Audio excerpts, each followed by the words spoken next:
Chapter 6. Darius was pleased to put over the kingdom 120 captains, who were to be all through the kingdom, and over them were 3 chief rulers, of whom Daniel was one, and the captains were to be responsible to the chief rulers, so that the king might undergo no loss. Then this Daniel did his work better than the chief rulers and the captains, because there was a special spirit in him, and it was the king's purpose to put him over all the kingdom. Then the chief rulers and the captains were looking for some cause for putting Daniel in the wrong in connection with the kingdom, but they were unable to put forward any wrongdoing or error against him, because he was true, and no error or wrong was to be seen in him. Then these men said, "We will only get a reason for attacking Daniel in connection with the law of his God." Then these chief rulers and the captains came to the king and said to him, "O King Darius, have life forever." All the chief rulers of the kingdom, the chiefs and the captains, the wise men and the rulers, have made a common decision to put in force a law having the king's authority, and to give a strong order, that whoever makes any request to any god or man but you, O king, for 30 days, is to be put into the lion's hole.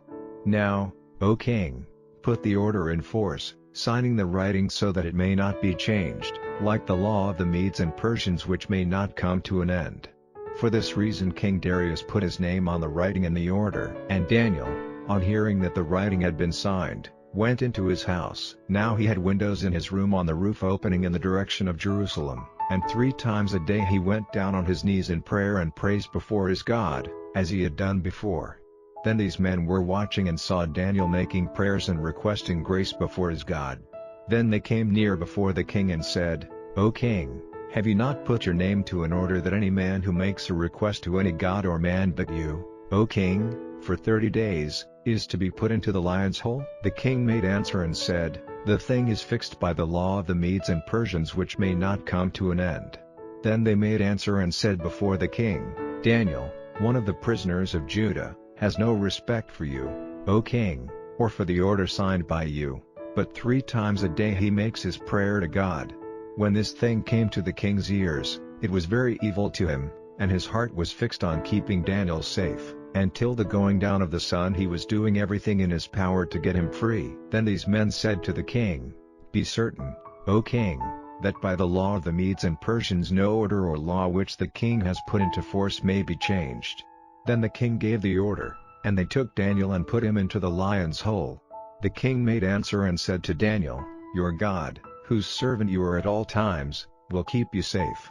Then they got a stone and put it over the mouth of the hole, and it was stamped with the king's stamp and with the stamp of the Lord's, so that the decision about Daniel might not be changed. Then the king went to his great house, and took no food that night, and no was played before him, and his sleep went from him.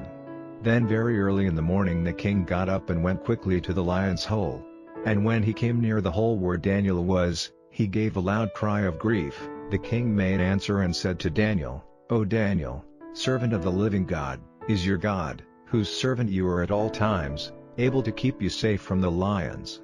Then Daniel said to the king, "O king, have life forever. My God has sent his angel to keep the lions' mouths shut, and they have done me no damage, because I was seen to be without sin before him, and further, before you, O king, I have done no wrong."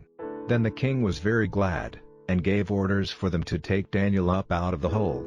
So Daniel was taken up out of the hole, and he was seen to be untouched, because he had faith in his God. And at the king's order, they took those men who had said evil against Daniel, and put them in the lion's hole, with their wives and their children, and they had not got to the floor of the hole before the lions overcame them and all their bones were broken. Then King Darius sent a letter to all the peoples, nations, and languages, living in all the earth, "May your peace be increased. It is my order that in all the kingdom of which I am ruler, men are to be shaking with fear before the God of Daniel, for he is the living God, unchanging forever, and his kingdom is one which will never come to destruction. His rule will go on to the end. He gives salvation and makes men free from danger, and does signs and wonders in heaven and earth, who has kept Daniel safe from the power of the lions." So this Daniel did well in the kingdom of Darius and in the kingdom of Cyrus the Persian.